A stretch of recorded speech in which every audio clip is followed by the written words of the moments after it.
पिछले कुछ महीनों से किसी भी सोशल फंक्शन में, इन्वेस्टर कॉन्फ्रेंस में, पब्लिक के बीच में बातचीत करते हुए, फंड मैनेजर से मिलते हुए लोग मुझे एक सवाल ज़रूर पूछते हैं। क्योंकि मैं जी ग्रुप का हिस्सा हूँ, मुझे पूछते हैं और बताओ अनिल, जी में क्या चल रहा है, क्या नया हो रहा है, सोनी के मर्जर के बाद क्या, मर्जर अभी भी है या ख़त्म हो गया, अब कंपनी कैसा कर रही है, आगे क्या होगा। और मैं उनसे एक ही चीज़ बोलता हूँ, यार इसके अलावा और कुछ पूछ लो। और वो बोलते हैं कि क्यों, कंप्लायंस इशू है। मैंने कहा थोड़े बहुत कंप्लायंस इशू हैं, लेकिन एक्चुअली मुझे भी बहुत ज़्यादा पता नहीं। तो फिर मैंने सोचा कि बार बार अगर ये सवाल आते हैं तो क्यों ना जी एंटरटेनमेंट के टॉप मैनेजमेंट से मुलाकात करके उन्हीं से पूछा जाए। अब बात ये आती है कि जब मैं इंटरव्यू करूं तो ऐसा लगता है कि अरे ये तो जी ग्रुप का ही चैनल है, जी बिजनेस है, और वो इंटरव्यू करेगा तो बड़ा एकदम मैनेज्ड काइंड ऑफ इंटरव्यू होगा। तो इस बार मैंने पुनीत गोयनका साहब जो कंपनी के सीईओ हैं, मैंने उनसे रिक्वेस्ट की कि सर एक इंटरव्यू करना चाहता हूँ और इंटरव्यू मैं अपने तरीके से करूँगा। और उन्होंने कहा अरे वेल क्यों नहीं, बिल्कुल। और आज मैं आपके सामने उनसे मुलाकात करने जा रहा हूँ। जी जैसा आप जानते हैं, लव मी और hate me, can't ignore me. और आज ये कंपनी और ये स्टॉक इसी वजह से सुर्खियों में है कि बहुत कुछ हुआ है, बहुत कुछ होने वाला है। पुनीत सर बहुत बहुत स्वागत है आपका जी भैया। मैं सबसे पहले धन्यवाद समय देने के लिए। मतलब बड़े मुझे मुश्किल हो रही थी आपको एड्रेस करने में, क्योंकि एमडी और सीईओ बोलने की मेरी आदत पड़ी हुई है। इस बार मुझे सिर्फ सीईओ बोलना पड़ रहा है। तो पिछली मीटिंग में वहीं से शुरुआत करता हूँ, जो शेयर होल्डर्स की मीटिंग हुई, इसमें आपको डायरेक्टर नहीं चुना गया, लेकिन आप 5 साल के लिए सीईओ पद पर है। क्या कुछ बदला है आपके काम करने में, कामकाज करने के तरीके में, लीडरशिप के साथ कम्युनिकेशन में और अपनी टीम के साथ काम करने में, जब आप एमडी नहीं हैं, सीईओ हैं? देखिए कुछ नहीं बदला है, काम करने का तरीका वही है जो पहले था। पूरी टीम आज भी मेरे को ही रिपोर्ट करती है जी। सिर्फ इतना ही बदला है कि मैं बोर्ड मेंबर नहीं रहा हूँ जी। तो उसमें एक्चुअली मेरे लिए तो बेटर कंप्लायंसेस कम हो गई मेरे लिए कम पेपर साइन करने पड़ते हैं जी।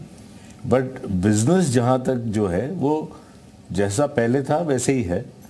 और ये जो डायरेक्टरशिप नहीं रही है, ये एक्चुअली मेरे लिए बेटर है, क्योंकि अब मेरे को पूरा फोकस बिजनेस के ऊपर लगाने में समय मिल रहा है।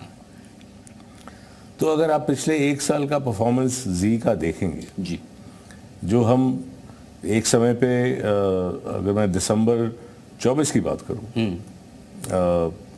या दिसंबर 23 की बात करूं, तो हम 10.2% प्रॉफिट पे थे जी।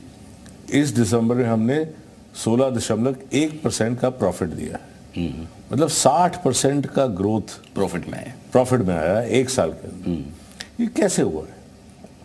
इसीलिए हुआ है क्योंकि पूरी मैनेजमेंट इसी फोकस पे लगी हुई है कि हम इस कंपनी को वापस से इंडस्ट्री से बेटर कैसे परफॉर्मेंस दे सकें। ओके। तो इसी पे हमारा फोकस है। तो मैं एक्चुअली एक तरीके से खुश हूँ कि मैं सिर्फ सीईओ हूँ, काम करने के लिए ज़्यादा समय मिल रहा है। करने के लिए ज़्यादा समय मिल। मैं आप कंपनी की परफॉर्मेंस पे भी आऊँगा, लेकिन उससे पहले कुछ गरम सवाल है मेरे पास में। लोग मुझे पूछते हैं, देखिए 1 साल हो गया सोनी के साथ मर्जर कॉल ऑफ हो गया, नहीं हो रहा।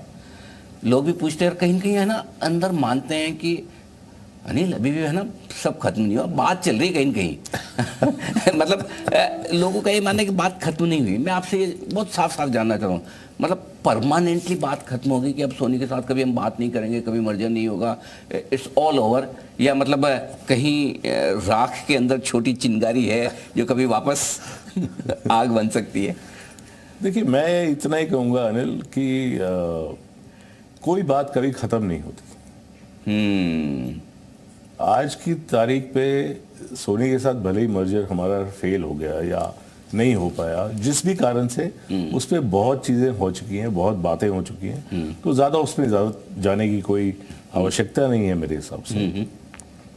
बट मेरा ये मानना है कि अगर आज भी भले वो सोनी हो या कोई और हो, कोई भी प्रपोजल मेरे पास लेके आते हैं जो कि शेयर होल्डर्स के हित में है, कंपनी के हित में है, मेरे एम्प्लॉयज़ के हित में है, तो मैं उसको 100% कंसिडर करूंगा। आप ओपन हैं? एकदम ओपन हूँ। मेरे घर में कोई ताला नहीं है, मेरे ऑफिस में कोई ताला नहीं है, कोई भी कभी भी आ सकता है, जा सकता है, बात कुछ भी कर सकता है। आपने मुझे हेडलाइन दे दी है आज। बिल्कुल, यानी कि चाहे सोनी हो चाहे कोई और, कोई भी हो, मुझे जो मैंने आपको कहा, मैं फिर से रिपीट करता हूँ, मेरे शेयर होल्डर्स के हित में होना चाहिए, मेरी कंपनी के हित में होना चाहिए और मेरे एम्प्लॉयज के हित में होना चाहिए। ठीक बात है, अगर सबका इंटरेस्ट है तो क्यों नहीं, क्यों नहीं। अब आपने कंपनी की परफॉर्मेंस की बात की, आपने बताया भी किस तरह से 60% आपकी प्रॉफिटेबिलिटी बढ़कर आई है, कैसे, क्या कुछ किया है? क्योंकि जो मैंने सुना है और देखा है कि कुछ कॉस्ट ऑप्टिमाइजेशन की है आपने, कॉस्ट कंट्रोल की है और कुछ रेवेन्यू बढ़ाने के काम भी। जरा एक बार अपने शेयर होल्डर्स को समझाएं कि क्या कुछ बदला है पिछले 1 साल में जी में। हमने 1 साल पहले हम इस कंपनी को बना रहे थे मर्जर के हिसाब से, राइट। तो उसके चलते काफ़ी कॉस्ट बढ़ गई थी। तो हमने सबसे पहला स्टेप तो यही लिया जो आपने एकदम सही पकड़ा है कि कॉस्ट ऑप्टिमाइजेशन की हमने। तो पहले 6 महीने 7 महीने उसमें लगे हमको, तो सितंबर अक्टूबर तक हमने पूरी कॉस्ट ऑप्टिमाइजेशन को कंप्लीट कर लिया। अब हम इस पे फोकस कर रहे हैं कि हम आगे ग्रोथ कैसे लेके आए। उसके हमारे 3 पिलर्स हैं। ओके। और हमारे 3 पिलर्स हैं, एक तो कंटेंट का मोनेटाइजेशन, और तीसरा है फ्रूगैलिटी, मतलब सही दाम पे हम बिजनेस कैसे कर सकते हैं। तो ये हमारे 3 पिलर्स हैं जिस पे हम काम कर रहे हैं। जी और सोनी का मर्जर तो नहीं हुआ, लेकिन दूसरे मर्जर हो गए, बड़े बड़े मर्जर हो गए। जाहिर सी बात है कि आपके लिए कंपटीशन भी बढ़ रहा है, चैलेंजेस बढ़ रहे हैं। लोग बता रहे थे, आप भी जानते हो कि ये मर्जर जी के लिए भी और सोनी के लिए भी बहुत इंपॉर्टेंट है। दोनों साथ में होते तो बात अलग होती। तो अब कंपटीशन जो बढ़ रहा है और जो नए बदलाव हुए हैं, इसमें जी अपने आप को कैसे पोजीशन कर रहा है कंपटीशन से लड़ने के लिए? देखिए, मेरा मानना तो यह है कि कंपटीशन हमेशा ही था इस इंडस्ट्री के अंदर, और हमने इनके साथ इंडिविजुअली भी कम्पीट किया है, और मेरा मानना यह है कि हम इनके साथ इफेक्टिवली कम्पीट करेंगे जब ये साथ में भी आ गए। ओके।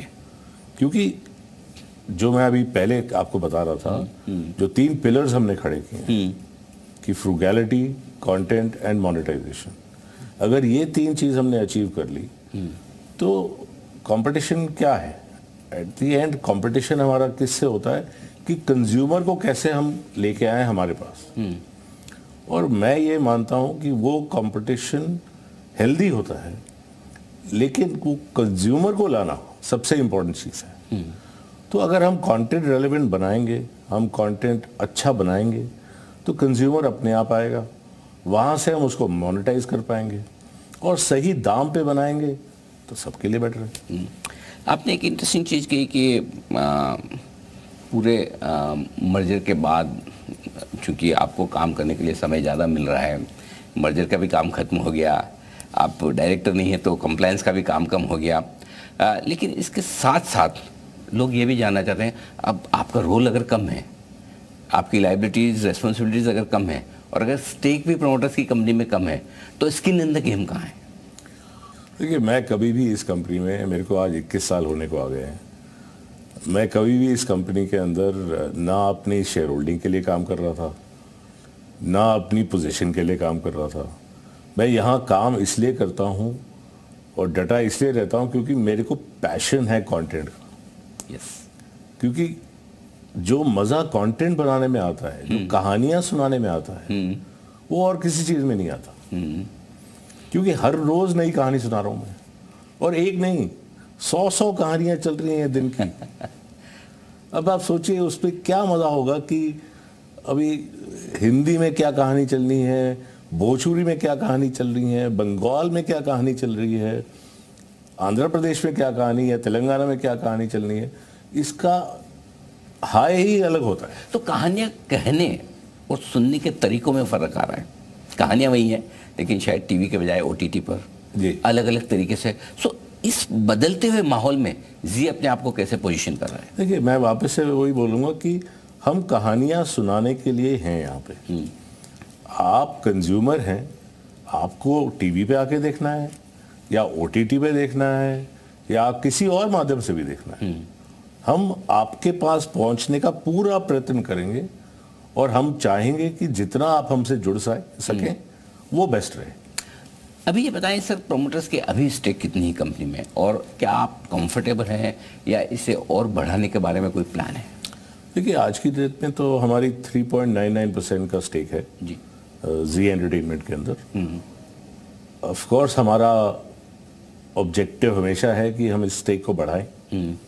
कैसे बढ़ाएंगे, अभी उसके रास्ते ढूंढ रहे हैं, बट बढ़ाएंगे जरूर, ये मैं कह सकता हूँ। कमिटमेंट बढ़ाएंगे, ये बात बिल्कुल, बिल्कुल, क्योंकि शेयर होल्डर्स ये जानना चाहते हैं कि अल्टीमेटली कम स्टेक के साथ आप सीईओ हैं, और अगर 5 साल का विजन लेकर आप चल रहे हैं तो वो विजन कंपनी के लिए और प्रोमोटर्स का अपने लिए क्या होगा?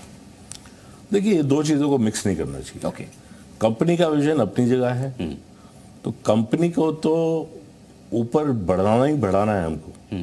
प्रोमोटर्स का स्टेक जहां तक है वो एक पर्सनल मैटर है।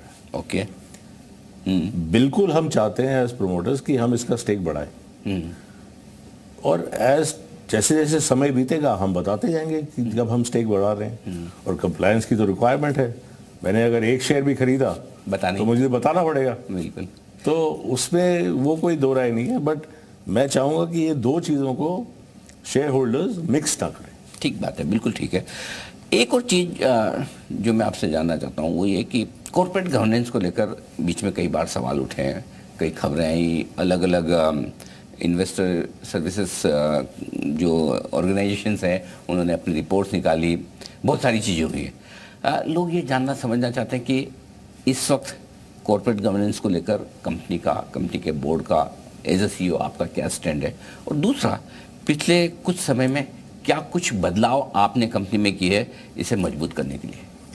देखिए, मैं तो ये मानता हूँ कि हमने कॉर्पोरेट गवर्नेंस को लेके बहुत काम किया है। जितनी कंप्लायंसेस हम आज के डेट में कर रहे हैं, शायद ही इतनी कोई लिस्टेड कंपनीज होंगी जो करती होंगी। हम पूरी इंडिपेंडेंट बोर्ड रन कंपनी है। जैसा कि मैंने कहा कि मैं तो अभी बोर्ड पे भी नहीं हूँ, तो कोई प्रमोटर बोर्ड पे नहीं है, तो सिर्फ इंडिपेंडेंट डायरेक्टर्स ही बोर्ड के ऊपर हैं। हमारे पूरे कंप्लायंसेस, ऑडिट फंक्शंस और इतने रेगुलेटरी चीज़ें हम फॉलो करते हैं कि पूरा डिपार्टमेंट लगा हुआ है उसके पीछे। और अगर आप देखेंगे 2018-19 के बाद से एक भी शिकायत हमारे खिलाफ नहीं आई है। ओके, एक भी शिकायत नहीं है, एक किसी भी डिपार्टमेंट से, भारत सरकार की। तो इसका मतलब हम कुछ तो सही कर रहे होंगे। 6 साल हो गए उस बात को।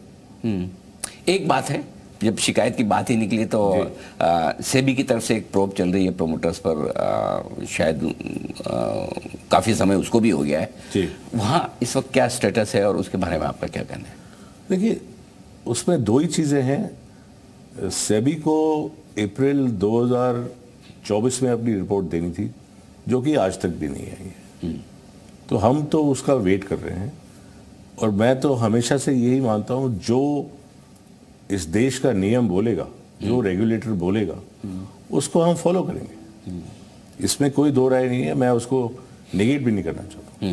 बट इतना मैं कहना चाहूँगा कि जो उनका पहला एलिगेशन था, अगर आप एसएटी का ऑर्डर पढ़ेंगे, उसमें हर एलिगेशन को एड्रेस किया गया है। राइट। और हमारे खिलाफ कुछ नहीं पाया गया उसके अंदर। तो देखते हैं क्या होता है। ये तो रेगुलेटरी बॉडी है, वो अपना समय तो लेंगे ही, और उनको हक भी है अपना पूरा इन्वेस्टिगेशन करने का। तो हम वेट कर रहे हैं उसका क्या होता है। जब से मर्जर कॉल ऑफ हुआ है, ऑलमोस्ट स्टॉक 50% नीचे आ गई है जी। लोगों को बड़ा अट्रैक्टिव भी लगता है कि इतना कैश प्रॉफिट बनाने वाली कंपनी, ओल्ड ग्लोरी वाली कंपनी, एक ज़माने में निफ्टी का हिस्सा रही हुई है, लेने का मन बहुत करता है। लेकिन उन्हें कुछ ऐसे ट्रिगर्स चाहिए कि क्या कंपनी में ऐसा बदल रहा है या क्या ऐसा बड़ा हो रहा है। सो आपके prospective share holders, fund managers जो इस शो को देख रहे हैं, वो जानना समझना चाहते हैं कि ऐसा पुनी जी साल 2 साल में क्या करने वाले हैं जो एग्जिस्टिंग शेयर होल्डर उसको भी पसंद आए, और जो नया शेयर होल्डर सोच रहा है, जिसे लगता है कि वैल्यू बहुत है, लेकिन मैं खरीदूं तो क्यों और कब। क्या होता है अनिल कि जो शेयर होल्डर्स हैं लार्जली वो बड़े शहरों में रहते हैं, तो उनको ऐसा लगता है कि जैसा मैं बिहेव करता हूँ वैसे पूरी दुनिया बिहेव करती है। ऐसा वास्तविकता में नहीं होता है। राइट। आज भी टीवी की पेनिट्रेशन हमारे देश में 70% है सिर्फ, और 3 से 4% हर साल ग्रो हो रही है। अब इसको आप लोगों के पास डिस्पोजेबल इनकम बोल लीजिए या इलेक्ट्रिफिकेशन बोल लीजिए, जैसे भी आप बोलना चाहें, बट मैं तो ये मानता हूं कि हमारे देश के अंदर ये ऐसा ही एक देश होगा, आई एम श्योर ऑल भी होंगे, बट मैं तो ये मानता हूं हमारे देश में टीवी और डिजिटल, और से मेरा मतलब एंड नॉट ओआर जी, दोनों ही थ्राइव करने वाले हैं। तो मेरे हिसाब से हमें अपना फोकस शिफ्ट नहीं करना है, हमें अपना फोकस रखना है कि हम अच्छा कंटेंट सही दाम पे कंज्यूमर तक कैसे लेके जाएं। पास्ट और प्रेजेंट टीवी है, शायद फ्यूचर डिजिटल हो। सो डिजिटल को लेकर और ओटीटी को लेकर क्या बड़े प्लान्स हैं? देखिए, ओटीटी की ऑडियंस एक अलग ऑडियंस है, इसलिए आज की स्थिति में तो अलग ऑडियंस है, और वो ऐसी ऑडियंस है जो शायद टेलीविजन या लीनियर टेलीविजन को छोड़ चुकी है। तो उनके लिए हम अलग शोज बनाते हैं, अलग अलग किस्म की धारावाहिक और अलग किस्म की फिल्में बनाते हैं उनके लिए, जो उनको आकर्षित कर सके हमारी तरफ। और टीवी के लिए जो कोर ऑडियंसेस है उनके लिए अलग बनाते हैं। मेरा मानना यह है कि ओटीटी के अंदर, स्ट्रीमिंग सर्विसेज के अंदर अभी एक और पड़ाव आएगा जहां पे ये ग्रोथ और आगे बढ़ेगी। अच्छा जी। अभी क्या हुआ है कि छोटे शहरों में लोगों को शायद फ्री की आदत पड़ी हुई है, तो वो किसी फ्री माध्यम से जाके कंटेंट देख लेते हैं। बट जैसे जैसे उनको समझ में आएगा कि प्रीमियम कंटेंट, अच्छा कंटेंट एक छोटे से दाम देने के ऊपर मिलता है, तो क्यों नहीं आएंगे? वो सैंपल तो करेंगे। राइट। और सैम्पलिंग से ही हमारा काम आगे बढ़ता है। एक और सवाल शेयर होल्डर की बिहाफ पे लेना चाहता हूँ। हमारे जी के ढेर सारे एफआई शेयर होल्डर रहे हैं। पिछले साल भर में मैं देख रहा था कि एफआईज कम हो गए और हिंदुस्तान के शेयर होल्डर्स का भरोसा जी पर बढ़ गया है। रिटेल की शेयर होल्डिंग बहुत ज़बरदस्त बढ़ी है जी। आप शायद नंबर भी दे सकते हैं। एक वजह भी, और दूसरा जाहिर सी बात है कि वो सारे रिटेल शेयर होल्डर्स जिनको जी पर भरोसा है, जी के ब्रांड पर भरोसा है, और जो मैंने एक स्टडी पढ़ी भी कि हिंदुस्तान का हर 5वां नागरिक ऐसा है जो जी का कोई न कोई चैनल जरूर देखता है। जी इतनी स्ट्रॉन्ग ब्रांड हर घर में पहुंची है। सो आप वो शेयर होल्डर्स जो रिटेल में इतने बड़े हैं, नए शेयर होल्डर्स हैं, पुराने हैं, उनको क्या मैसेज देना चाहेंगे? मैं तो उनको इतना ही मैसेज देना चाहूँगा कि देखिए, हम एकमात्र हिंदुस्तानी ब्रॉडकास्टिंग कंपनी है, एकमात्र हिंदुस्तानी ब्रॉडकास्टिंग कंपनी। हाँ, बाकी अंडरलाइन। जितने हैं सब विदेशी हैं और बाहर से आए हुए हैं। तो हमने तो यहीं पे रह के ग्राउंड से बिजनेस को खड़ा किया, और हम कहीं नहीं जा रहे, हम यहीं रहने वाले हैं, और हम इनको कंपटीशन भी देंगे। तो जितना सपोर्ट आप करेंगे हमको, हम खुली बाहों से आपका स्वागत करते हैं। क्या बात है। कभी आपको ऐसा नहीं लगता कि एक तरफ शुद्ध देशी हिंदुस्तानी कंपनी है मीडिया एंटरटेनमेंट इंडस्ट्री में, और एक तरफ विदेशी पैसे वाली थोड़ी पावरफुल कंपनियां हैं, तो मुकाबला बराबरी का नहीं है? देखिए, ये बिजनेस या ये व्यापार पैसों का व्यापार नहीं है, ये दिल का व्यापार है। अगर आप कंज्यूमर के दिल से जुड़ गए तो पैसे की कोई आवश्यकता नहीं है। पैसे तो चाहिए, ऐसी बात नहीं, पैसे तो चाहिए, बट सिर्फ पैसा होने से आप दिल से जुड़ जाएंगे ऐसा नहीं है। तो हमारा काम डेली का सुबह उठ के ये सोचना है कि मैं उनके दिलों को कैसे जोड़ूं अपने साथ। उसी के लिए आप जीते हैं, उसी के साथ हम सोते हैं, उसी के साथ हम उठते हैं। और एक और फीडबैक में आखिर में मैं आपको देना चाहता हूं, क्योंकि मैं रिटेल इन्वेस्टर से भी मिलता हूं देश भर में, लगभग हर वीकेंड मेरी कोई न कोई कॉन्फ्रेंस होती है, और मेरे शो पे ढेर सारे सब बड़े बड़े फंड मैनेजर्स भी आते हैं, वो आपकी लीडरशिप बड़ी पसंद करते हैं और वो ये चाहते हैं और ये जानते भी और चाहते भी हैं कि इस लीडरशिप में आप बने रहें कंपनी को आगे चलाने में। एक कॉन्फिडेंस उनके लिए कि हाँ पुनीत गोयनका यही हैं, कहीं जाने वाले नहीं हैं और इस कंपनी को और ऊपर ले जाएंगे। क्या आप उनको ये भरोसा दे सकते हैं?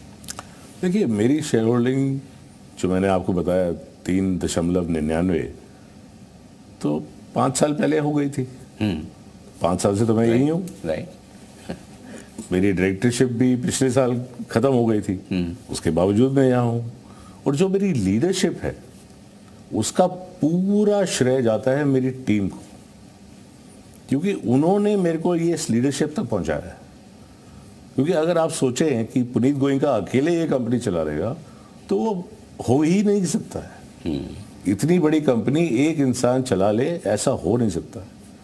तो मेरे पास जो मेरे 3,500-4,000 लोग हैं जो मेरे साथ काम करते हैं, वो पूरा श्रेय उनको जाता है उसका। पुनीत गोयनका वो प्रमोटर है जो पैसों के लिए नहीं, पैशन के लिए काम करते हैं। ये आपने इस इंटरव्यू में बहुत अच्छी बात कही है। और उसके अलावा आपने कहा भी है कि इस कंपनी को आगे बढ़ाने के लिए जिस पोजीशन पे जैसे काम करना है आप आगे करते रहेंगे। हमारी शुभकामनाएं आपके साथ है और उम्मीद करता हूँ जी एंटरटेनमेंट के शेयर होल्डर्स ये इंटरव्यू देख के बहुत कुछ इंसाइट लेंगे और शायद उनका कॉन्फिडेंस और बढ़ेगा। बहुत बहुत धन्यवाद आपका। Thank you so much. बहुत बहुत धन्यवाद। और आपके सारे दर्शकों को मैं नमन करना चाहता हूँ कि आप ऐसे ही अनिल जी का शो देखते रहें और हमारे साथ जुड़े रहें। बहुत बहुत धन्यवाद। Thank you so much sir. तो ये थे पुनीत गोयनका, सीईओ जी एंटरटेनमेंट के, बताते हुए कंपनी के प्लान्स के बारे में। और लंबे समय बाद हमने कोशिश की जी एंटरटेनमेंट के सीईओ से मुलाकात करने की और वो सारे सवाल जानने की, जवाब जानने की जो आपके मन में। आई एम श्योर आज आपको लगभग सारे सवालों के जवाब मिले होंगे। इस खास शो में इतना ही। मुझे दीजिए इजाज़त। नमस्कार।